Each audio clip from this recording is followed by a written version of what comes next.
Irmãos, eu não sei se você sabe, mas hoje é conhecido popularmente na liturgia cristã como domingo de quê? Ué, já estava aí já? Esse Gessinho é fera demais, viu? Domingo de quê? Alguém sabe por quê? Como é? Jordão já trouxe a leitura para a gente aí. Jordão, inclusive, foi um dos que sacudiu o ramo lá para Jesus passar. Estendeu o paninho dele, foi. Jordão estava lá. Hoje é domingo de Ramos e nós, como cristãos históricos, nós acreditamos que temos que marcar na nossa história, no nosso calendário, essas datas, para que nós possamos lembrar dos acontecimentos bíblicos, né?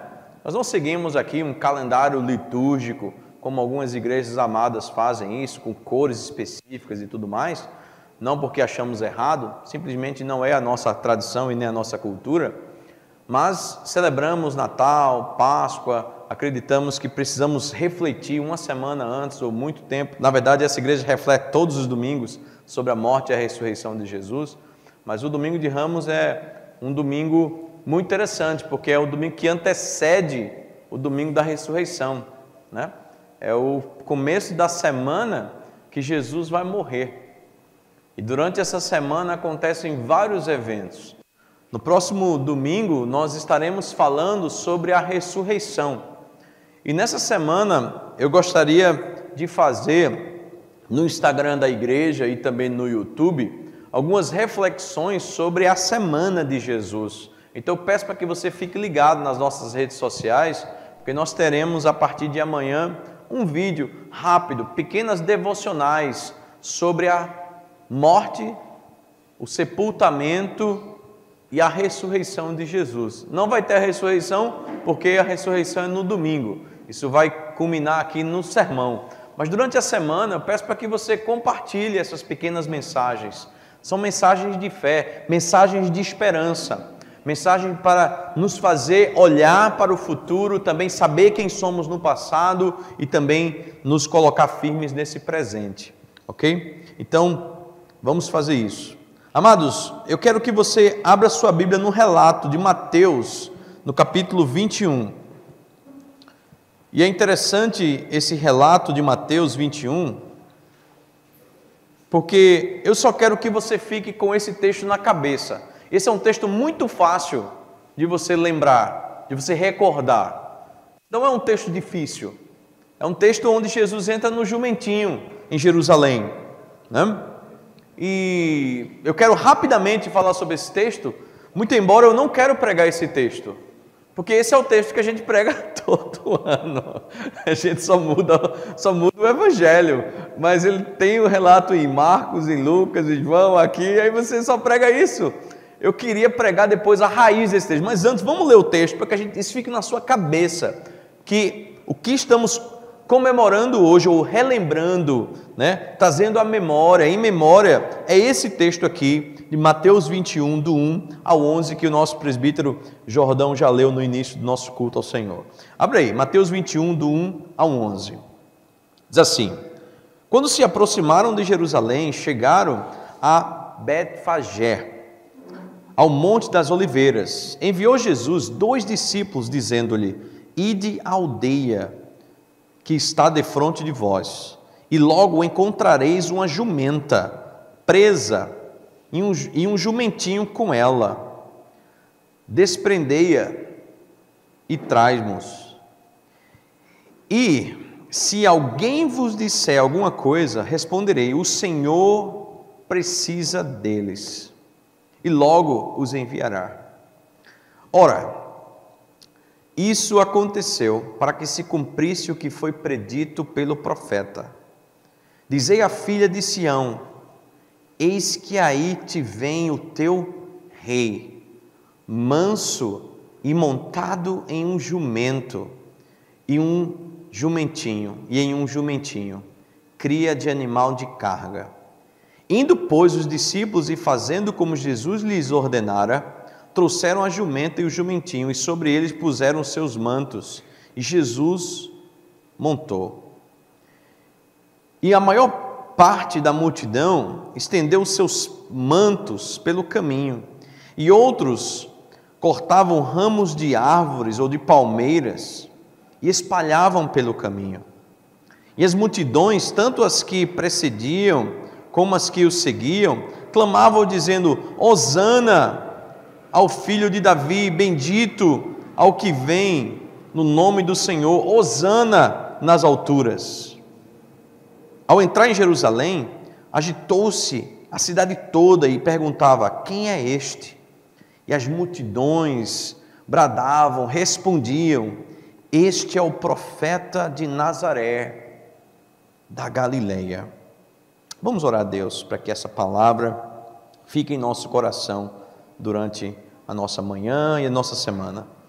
Senhor Deus, esse que vem para salvar, esse que vem para transformar vidas, esse que vem para resgatar na Tua palavra, que Ele venha em nossos corações nessa manhã, durante a nossa semana e durante a nossa existência nessa terra. Assim oramos em nome de Jesus. Amém. Eu quero voltar com você no versículo 4, que diz assim: ora, isto o quê? Este acontecimento, este evento de Jesus, o Filho de Deus, adentrar a cidade santa, Jerusalém, sentado num jumento, ou numa jumentinha, ok? Num animal que não oferece risco a ninguém, não coloca pompa em ninguém, não dá moral a ninguém. Um jumento é um animal que, se você montar nele, uma coisa que você não oferece é risco para outra pessoa, porque ele é um animal pacífico, tranquilo, e de vez em quando ele empaca. Ele não vai nem para frente nem para trás. Ele é tranquilão, ele é forte, ele carrega muito peso, ele consegue transpor muitas coisas, ele é resistente, mas ele é um animal de paz. Quem vem num jumento não vem para a guerra, vem para a paz. Quem vem montado num jumento não vem para requerer algo físico, vem para se render. Nós temos um Senhor que veio para se render. Nós temos um Senhor que veio para ser abatido. Nós temos um Senhor que veio para morrer. Nós temos um Senhor que veio para sofrer. Então o rei vem. Mas ele vem para quê? Ele vem para fazer aquilo que Isaías disse: levar sobre si as nossas dores. O castigo dele nos trouxe a paz. Sob as suas pisaduras nós fomos sarados. Ele era aquele abatido, oprimido, ferido de Deus. Então o rei vem. Domingo de Ramos significa isso: bendito o rei que vem em nome do Senhor, paz no céu e glória nas alturas. Esse é o relato de Lucas 19. Hosana significa salva-nos, Senhor, depressa, salva-nos. Então nós temos aqui uma situação muito interessante. Um povo que aguardava um Messias social, um Messias político, um Messias que iria entrar nesse momento aqui que o povo está debaixo do jugo de Roma, e iria resgatar o povo, dar de novo o status de livres. Porque se você notar na história, e eu quero ficar no versículo 4, nós vamos saber quem é esse profeta. Hoje a minha pregação é sobre esse profeta. Se você notar, toda vez que Deus queria subjugar o povo, toda vez que Deus queria disciplinar o povo, Deus colocava o povo no exílio. Leia o Antigo Testamento, você vai ver isso claramente. Deus restringe a liberdade do povo, Deus retira do povo a sua liberdade de adorar, de ir e vir, de somente adorar um Deus, e entregou o povo muitas vezes para impérios como o assírio, o babilônico, o egípcio, e aqui, de novo, o povo está debaixo de opressão dos romanos dessa vez. Nada comparável, de fato, ao Império Babilônico e muito menos ao egípcio, onde eles tiveram que trabalhar e foram surrados e tudo mais. Mas há uma opressão e há uma expectativa. A expectativa é que esse rei, que eles aqui chamam filho de Davi, que vai reinar no trono de Davi, esse rei seria o rei que deveria vir com espada, com escudo, iria montar um exército com seus cavalos, iriam adentrar Jerusalém e afincar sua espada e dizer: Jerusalém é nossa! E o povo iria ovacionar ele, dizer: é isso que a gente quer, é esse Messias que a gente quer, é esse poder que a gente quer, é essa liberdade que a gente quer. Estamos cansados de sermos oprimidos, exilados. Mas aí vem Jesus, o manso. Aí vem Jesus, aquele que põe você para dormir com a voz dele. Aí vem Jesus, montado numa jumenta ou num jumento, com um filhotinho do lado. Aí vem Jesus, os pés não estão em lugar nenhum, os pés estão soltos, batendo no bucho da jumenta, passando por cima dos ramos. Os reis eram recebidos assim. Eu imagino algumas pessoas olhando para eles e dizendo: rapaz, cadê o homem poderoso que veio nos libertar? Cadê? Agora, por que Mateus relembra, e os nossos irmãos aqui que registraram esse evento, relembra que uma profecia foi cumprida ali? Porque é dessa profecia que vai vir um ensino dessa manhã. Abra sua Bíblia em Zacarias, capítulo 9, versículo 9 e 10. E não é Zacarias dos Trapalhões não, viu? Tem um livro na sua Bíblia chamado Zacarias, ok? Graças a Deus, a Sociedade Bíblica do Brasil colocou uma coisa chamada índice na sua Bíblia. É uma bênção, me ajuda bastante. Então vai lá e procura Zacarias. Você vai ver que é um profeta que está ali pós-exílio, ali, né? Ele é contemporâneo de um rapaz chamado Ageu. Oi? Mateus, Malaquias, exatamente. Você abre Mateus e vai para trás, que é para você não perder tempo, tá? Exatamente. Volta para o Antigo Testamento, né? De Mateus volta para o Antigo Testamento, você vai achando Malaquias. Então, Zacarias, irmãos, deixa eu contar a você uma coisa que está acontecendo nesse período aqui de Zacarias, né? Zacarias capítulo 9, verso 9 e 10, mas antes que eu fale sobre isso, esses são os primeiros dias, né, de exílio ali do povo de Judá, e algumas questões estavam em voga, né? Por que Deus havia punido o seu povo ao enviar esses líderes, né, ao exílio? Por que o povo não havia prosperado depois que retornou da Babilônia ainda? O que Deus tinha em mente para que o seu povo pudesse confiar no futuro? Porque naquele momento presente acontecia uma seguinte situação: o povo ia para o exílio e quando ele ia se acostumando a ser exilado. O povo ia para o exílio e ele acostumava a ser exilado, ele se adequava à cultura babilônica, egípcia, síria. Eles tentavam de alguma forma porque não entendiam quem eram, aonde estavam e aonde o seu Deus queria que eles fossem, eles abandonavam o seu próprio chamado de ser povo de Deus. Então, se você ler Zacarias e Ageu, você vai notar que são dois profetas que estão dizendo ao povo quem eles são, a quem eles pertencem. e o que eles devem confiar, em quem eles devem confiar e por que eles devem confiar. Então, claramente, esse texto de Zacarias vai nos dar uma certeza, a certeza de que o rei vem, mas que o rei vindo, ele nos dá identidade, ele nos resgata das nossas piores dúvidas e dores.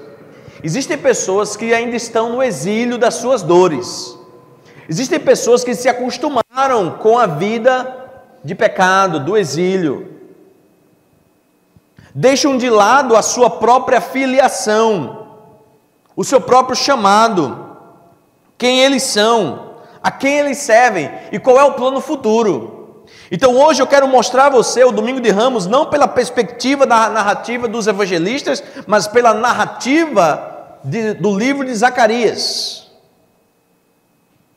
Sempre que Deus quer corrigir, lembra, ele exilava, isso era algo corriqueiro. Esse povo, ele está saindo desse exílio babilônico, e o que aconteceu é que esses líderes e algumas pessoas estavam tranquilos, acostumaram, deixaram de lado a sua esperança no rei que viria. E Mateus está sendo, essa narração aqui de Jesus entrando em Jerusalém é 530 anos depois.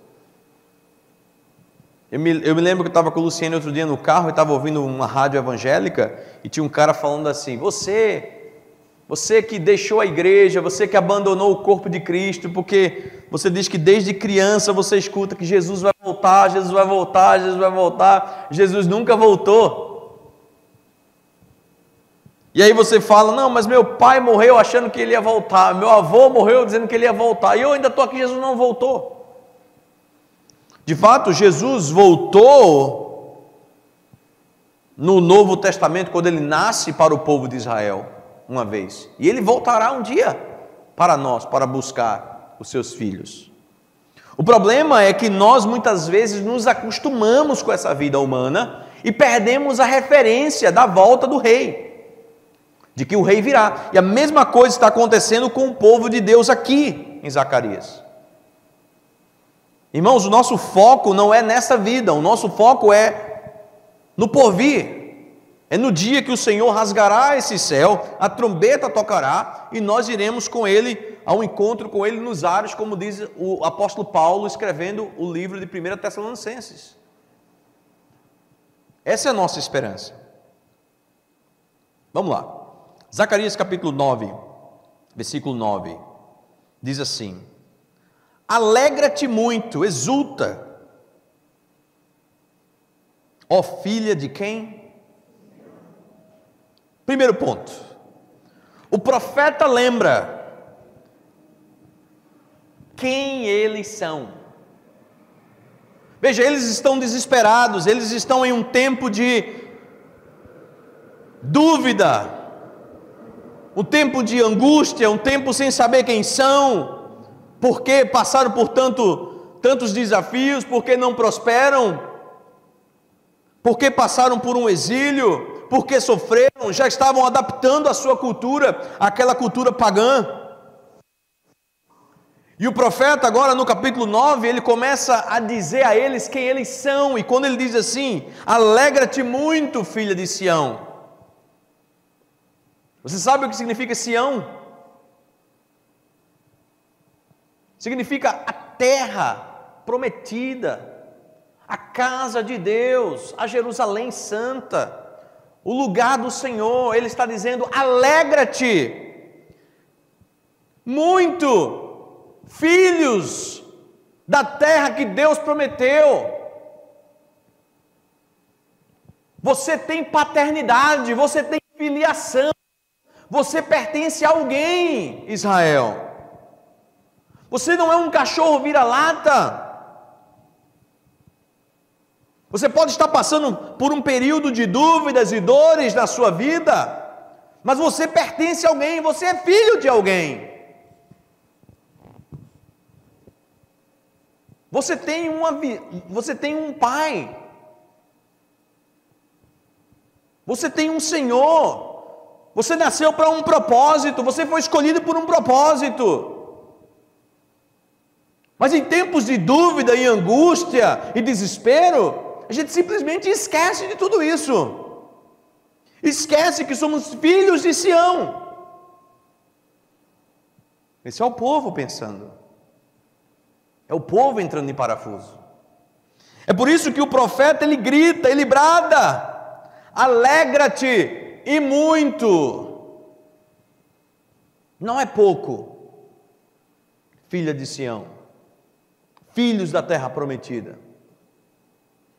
Olha, o que ele está fazendo aqui, ele está dizendo para o povo ter claramente a sua identidade ligada aos fatos bíblicos registrados pelos profetas.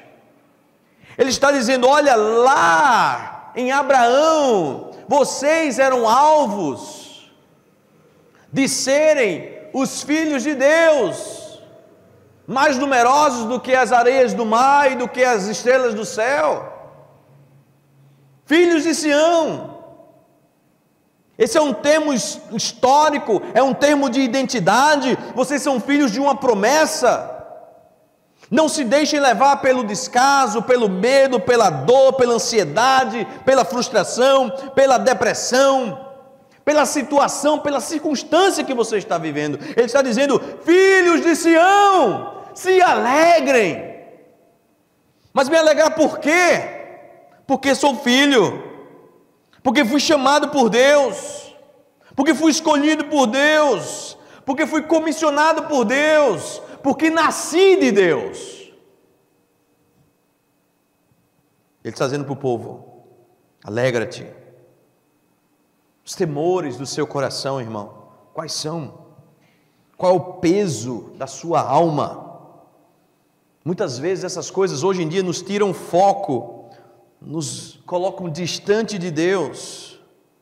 Mas hoje eu quero relembrar você que está aqui, você que já entregou a sua vida a Cristo, porque culto público não é para visitante, culto público é para crente. Essa não é uma palavra evangelística, é uma palavra de edificação, de construção para a sua vida.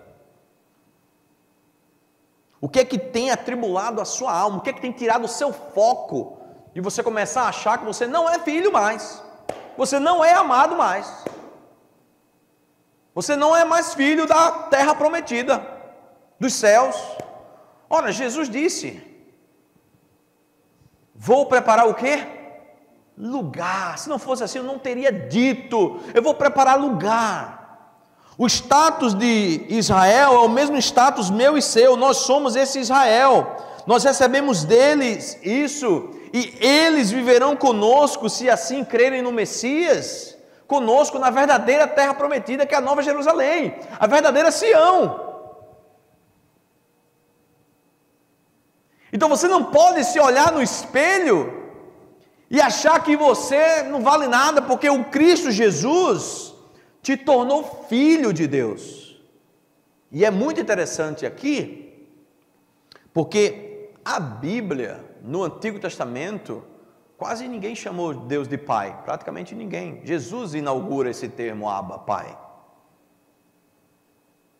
Mas é interessante que quando ele diz: alegra-te muito, filha de Sião, ele está dizendo que aquele povo é um povo de filhos, filhos de uma promessa, filhos de uma herança, filhos de um Deus amoroso, um Deus gracioso, um Deus glorioso, misericordioso, um Deus de graça, de paz, um Deus que liberta. Alegra-te, filho de Sião. Lembrando, ele está escrevendo isso 530 anos antes de Jesus entrar com a jumentinha lá em Jerusalém. Mas ele vai chegar lá. Então os temores do seu coração precisam ficar de lado. E você precisa focar nesse momento aqui, no que te é passado. Estava me lembrando ontem, eu saí daqui ontem, conversei com Lua, ontem ali atrás no final, encontrei com Luana ali, e eu estava me lembrando quantas pessoas eu já batizei nos últimos 7 anos aqui em Recife. Várias pessoas. E eu me lembrei do batismo da família Jucharque toda, que eu batizei os 4 Jucharque e Duda, lá na Praia de Piedade. Olha, aquele foi um dos batismos mais bonitos que eu já fiz na minha vida. As fotos ficaram lindas, foi maravilhoso. Uma igreja, cara, uma família toda, 4, pai, esposa e os 2 filhos sendo batizados lá. E eu estava me lembrando do meu próprio batismo. O dia que o Senhor me chamou, o dia que o Senhor disse: eu aceito você. Eu toquei no seu coração para que você saiba que eu aceito você. Isso foi em 1997.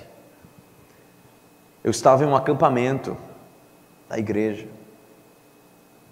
E eu achava que a minha vida era um acidente. Porque eu achava que meu pai e minha mãe, eles somente se relacionaram e eu nasci. Então eu sou um acidente.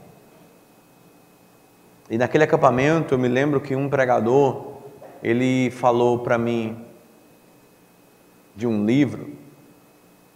E nesse livro dizia que eu não era um acidente.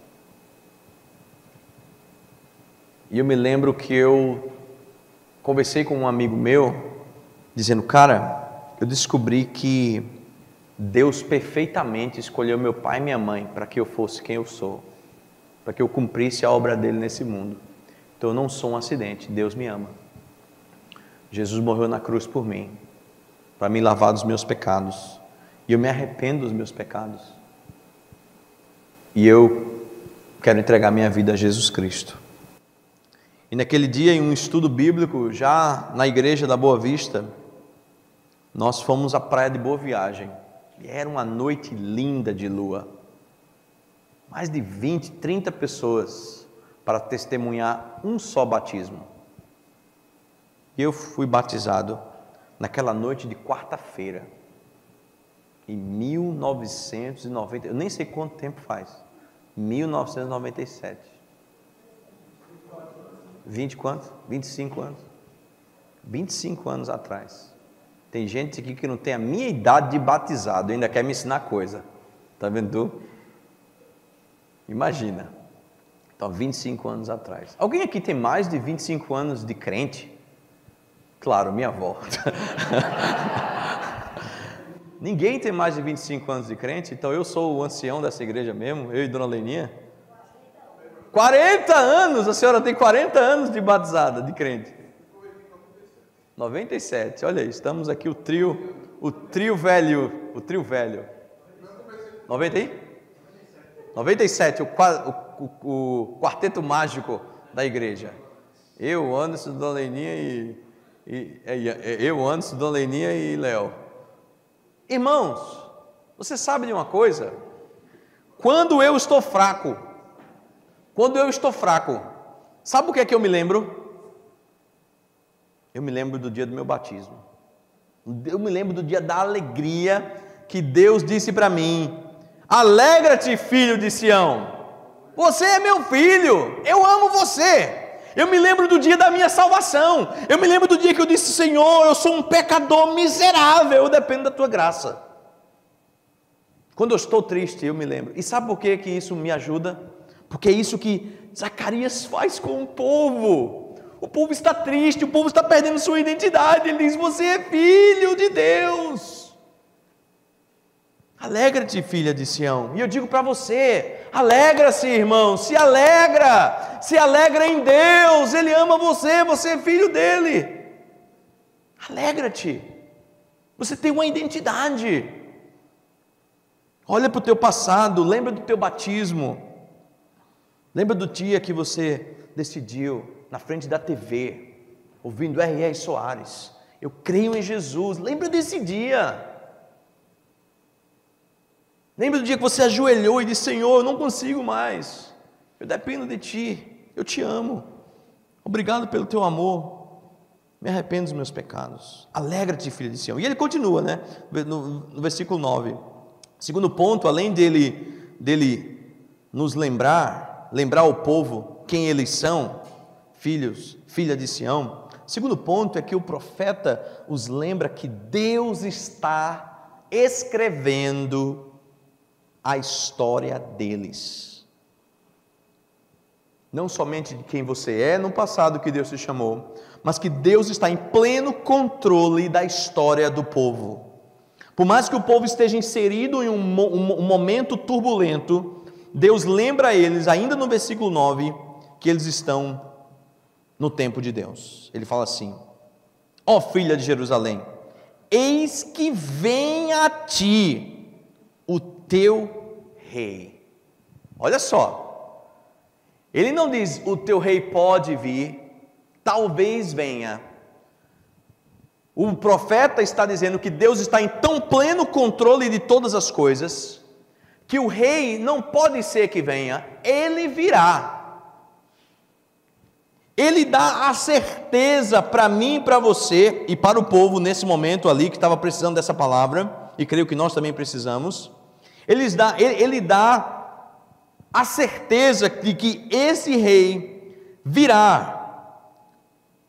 Ele está mandando o povo se alegrar, porque o rei não vai poder vir, ou talvez virá, ou talvez mudará de ideia. O que dá força ao povo de Israel pelo profeta Zacarias é que ele diz ao povo de que pode aguardar, porque aqueles que estão te subjugando conhecerão aquele que é o teu rei, aquele que é o teu Senhor, aquele que cuida da sua vida, aquele que a coroa dele está sobre sua vida. Você não é cachorro vira-lata, além de você ser um filho de Deus, terra prometida, filho da terra de Deus, que o Senhor decidiu te dar em Cristo Jesus. Ele irá mandar o Filho dele para que esse reinado seja real, consolidado na sua vida. Então você não pode sair por aí achando que você não é nada. Você tem que entender que você está debaixo do senhorio do reinado de Cristo. E isso tem bônus e isso tem ônus. Ônus não como coisa ruim, mas responsabilidades. Como participantes e co-herdeiros do reino de Deus, estamos abaixo deste rei no seu poder. E temos que viver uma vida que de fato agrada a esse rei, porque de fato somos súditos desse rei. Deus nunca foi pego de surpresa. Deus nunca será pego de surpresa. Deus tem o seu tempo. Deus não se preocupa com as circunstâncias da minha vida e da sua vida. Deus cumprirá, Deus enviará o seu rei virá sobre nossas vidas. Pela ótica de Deus, o mundo está todo em controle. Pela sua ótica, o mundo está um caos. Pela minha ótica, o mundo está acabado, não tem mais como, uma guerra aqui, um presidente ruim ali, uma coisa lá, a gasolina está aí subindo. Quando nós fazemos cursilho, descobrimos que no nosso meio existem mulheres que são abusadas, crianças que são molestadas. E para nós esse mundo está um caos, mas na ótica de Deus o mundo está exatamente como Ele quer, porque Ele está no controle. Nada sai do seu poder, nada sai do controle das suas mãos. Então o rei virá. Minha pergunta para você: o rei já veio na sua vida? Como o rei tem reinado na sua história? E esse rei, ele vem. E o profeta, além de nos lembrar ao povo que eles são filhos de Sião, da terra prometida de Deus. Eles têm a filiação de Deus. O profeta agora os lembra que Deus está no controle e que o rei deles virá. Que eles não podem temer. Que eles não podem se acostumar com a dor. Tem gente que se acostuma com dor. Cuidado, viu? Palavra aqui para você, ó. Cuidado. Tem gente que se acostuma com a dor. Uma vez, Eu parei para pensar como é que esse pessoal que trabalha na coleta de lixo aguenta aquele cheiro. E muitas pessoas falam que eles acostumaram. Estou usando isso como exemplo, não quer dizer que o trabalho deles é ruim não, viu gente? Estou dizendo que o cara acostumou com o cheiro de coisa suja. Tem gente nessa vida que se acostuma com isso. Tem gente que se acostuma com forma de falar errada. Tem gente que se acostuma com orgulho. Tem gente que se acostuma com chateação, com destempero. Tem gente que se acostuma com irritação. Tem gente que se acostuma com mentira. Tem gente que se acostuma com pornografia. Tem gente que se acostuma com depressão. Tem gente que se acostuma com ansiedade. Tem gente que se acostuma com tristeza. Você não pode se acostumar com essas coisas, porque o teu rei já veio. Ele já nos libertou. Ele já nos transportou do império das trevas para o reino do Filho do seu amor. Então você não pode se acostumar com os carrapichos que pregam na sua calça, na sua alma dessa vida. Porque de fato você não pertence a essa vida, dado aqui a um pensamento de Zacarias de que eles são chamados filhos de Sião, e de que aqui ele diz: o teu rei virá. Não se acostume com a tristeza. Você não foi feito para a tristeza, você não foi feito para a desgraça, você não foi feito para o pecado. Em Cristo, a igreja foi feita para ser o sacerdote universal, santa, povo de propriedade exclusiva de Deus, para anunciar as grandezas de Deus. Você não foi feito para a tristeza, para a dúvida. Você foi feito por um Deus que te ama e que te tem por estima. O profeta também, ainda no versículo 9, aponta para esse rei futuro. Não só nos dá a certeza que Deus está escrevendo, por isso que ele diz: o rei virá, mas ele nos aponta para esse rei futuro e ele diz as características desse rei. E aí é onde o pessoal lá em Ramos não entendeu, no domingo de Ramos, porque achavam que Jesus viria como aquele que iria decepar as cabeças, reinar sobre o trono de Davi, vir no cavalo branco e reinar de maneira poderosa, política.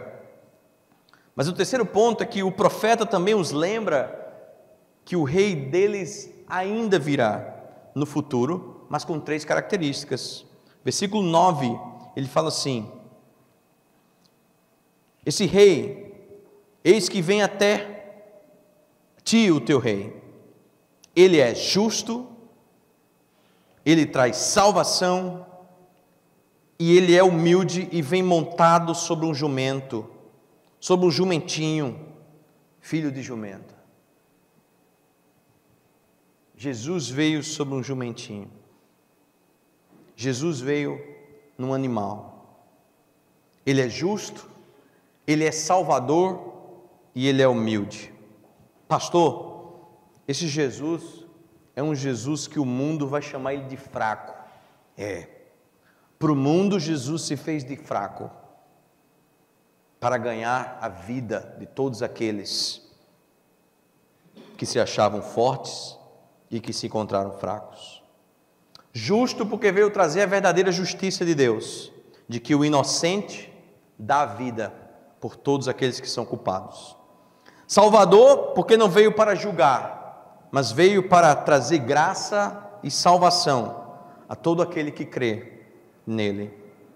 E humilde, porque veio colocar de cabeça para baixo os padrões que nós temos, os padrões de super-herói, de super pregadores, de super igrejas, de super crentes, de super homens, super mulheres de Deus. Veio montado no jumentinho. Enquanto eu preciso fazer essa observação, enquanto nós temos pastores que chegam de helicóptero e Porsche em conferências missionárias em 2021 e 2022, o nosso Jesus entrou em Jerusalém a cidade de Deus, cumprindo as profecias do Antigo Testamento, dividindo o tempo entre antes dele e depois dele, numa jumentinha, ou num jumentinho. Enquanto temos pastores que chegam com os seus carrões, com a sua ostentação, com a sua vida, sabe, glamurosa, com as suas coberturas. O nosso Jesus chegou numa jumentinha. Esse é o Evangelho. Goste você ou não. Nós não vivemos aqui o Evangelho do Porsche, nem do helicóptero. Vivemos o Evangelho do jumentinho.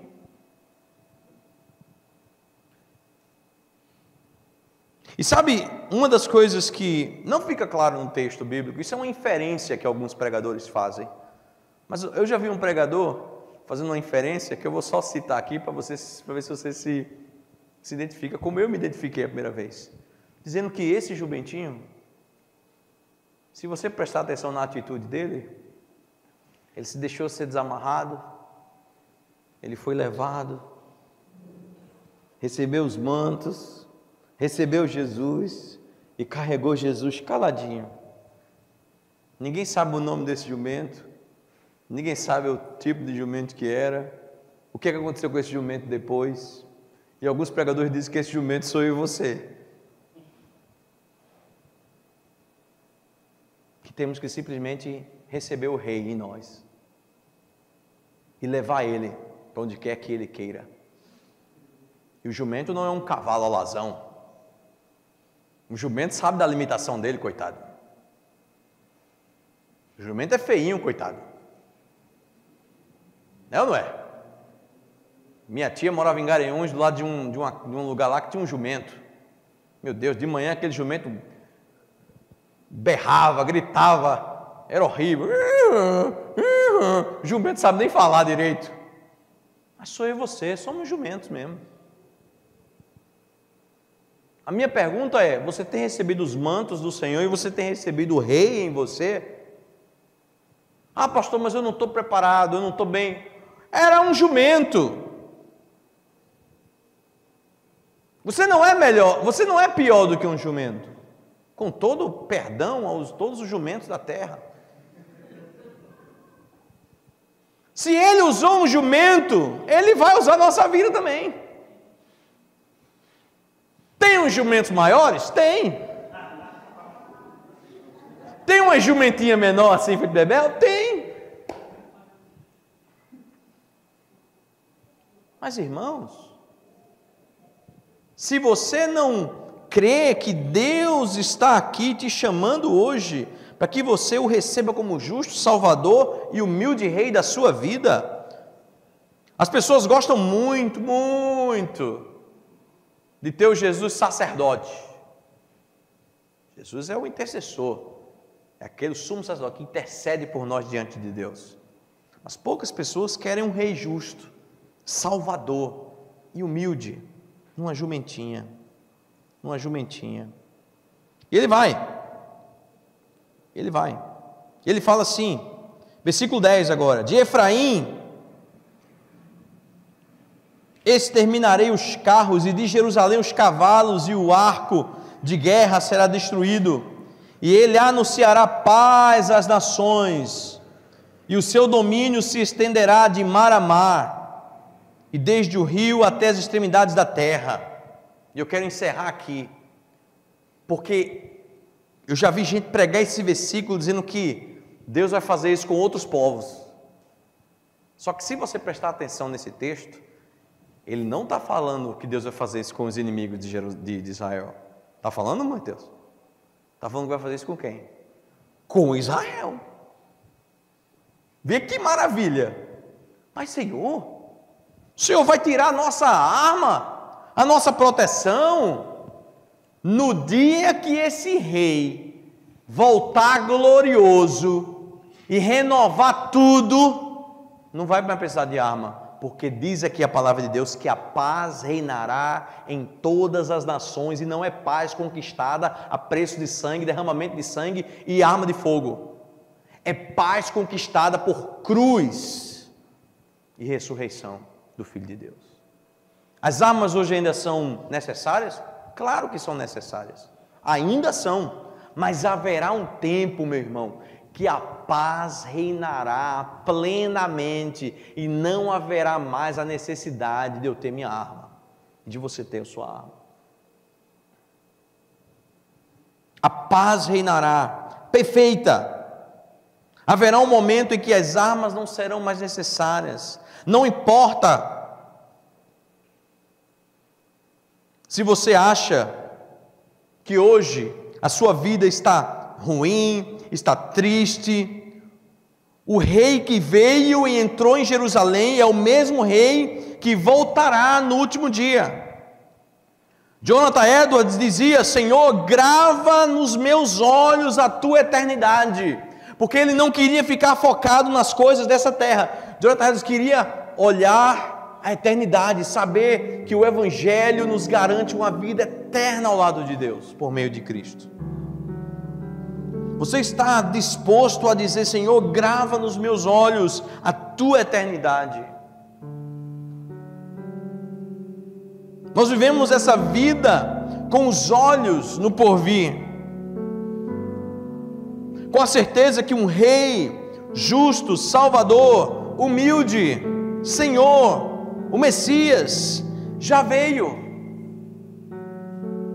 já entrou em Jerusalém, foi ovacionado por uma multidão que dizia: Hosana, salva-nos, Senhor, com um misto de problemas, porque em um tempo atrás, se você ler o livro de Mateus e Lucas, você vai ver que Jesus estava fazendo milagres e as pessoas queriam também um líder político, mas um líder também que os livrasse das suas mazelas humanas. Mas Jesus não veio nem para nos libertar politicamente, nem veio para nos libertar fisicamente. Jesus veio para nos libertar espiritualmente. Ele veio para tirar de nós as algemas do pecado e nos levar para a eternidade ao lado de Deus Pai.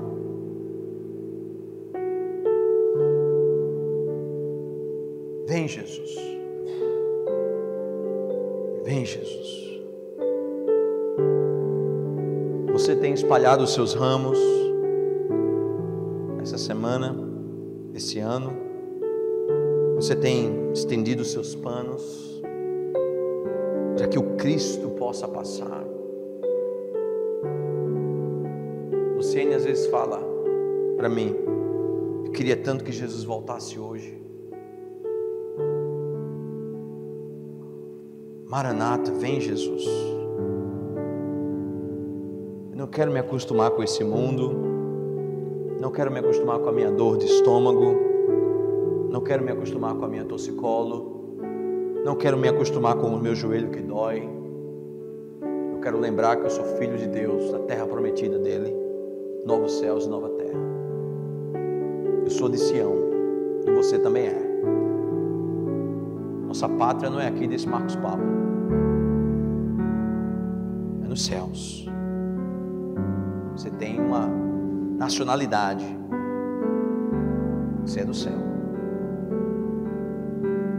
Também, assim como o profeta lembrou o povo, eu preciso lembrar que Deus está escrevendo nossa história.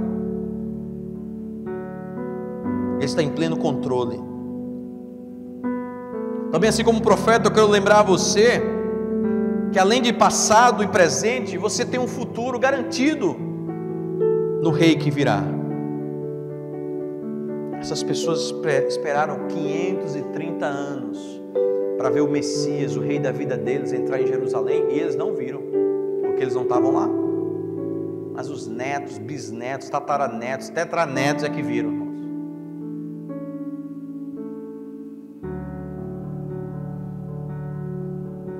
Eu quero estender os meus ramos e os meus panos. Todo mal terá fim. Todo mal cessará. Toda dor, todo abuso, toda depressão, toda ansiedade, todo choro, toda lágrima, toda inconstância, todo medo vai acabar. Apocalipse 5:9. Fique com isso na sua cabeça. Diz que no último dia cantarão um cântico novo, dizendo: digno é o Cordeiro de tomar o livro, abrir os seus selos, porque foi morto, e com o teu sangue compraste para Deus homens e mulheres de todas as tribos, línguas, povos e nações. No último dia, Ele abrirá os selos, Ele abrirá os livros, e Ele reinará eternamente, justo, manso, salvador.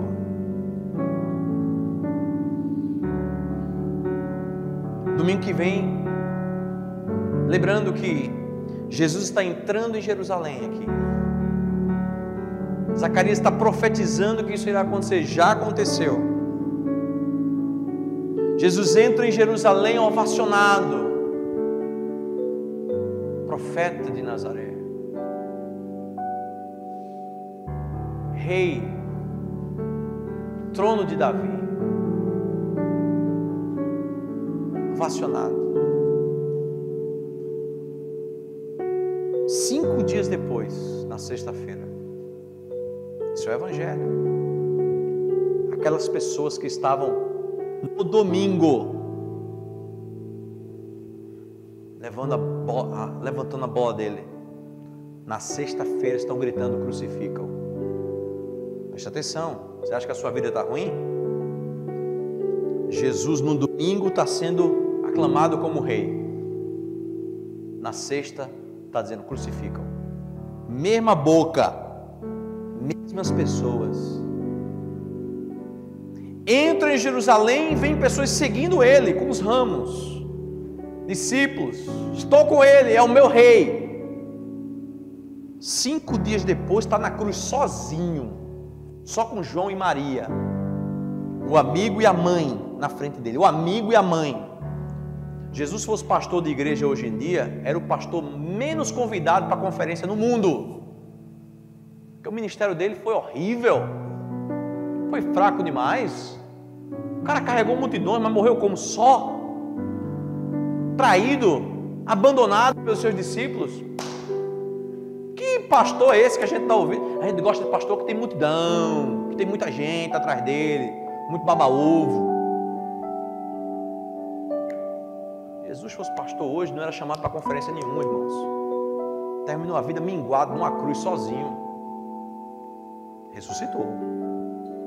Começou outra história. Mas se fôssemos olhar ele pelos padrões que as igrejas querem hoje, um líder fraco, manso, humilde, mas que o seu sangue todo poderoso nos transporta de novo para a verdadeira Sião, que é a Nova Jerusalém. A nossa esperança não está nesse mundo. A sua esperança não pode ser nesse mundo. A sua esperança precisa ser na Nova Jerusalém, a Nova Sião, a terra prometida a qual você pertence a Ele. Alegra-te, ó filhos de Sião, da igreja cristã em Recife, se alegre. E próximo domingo, queremos ouvir sobre a morte e sobre a ressurreição que rompeu o relógio da história, o calendário da história.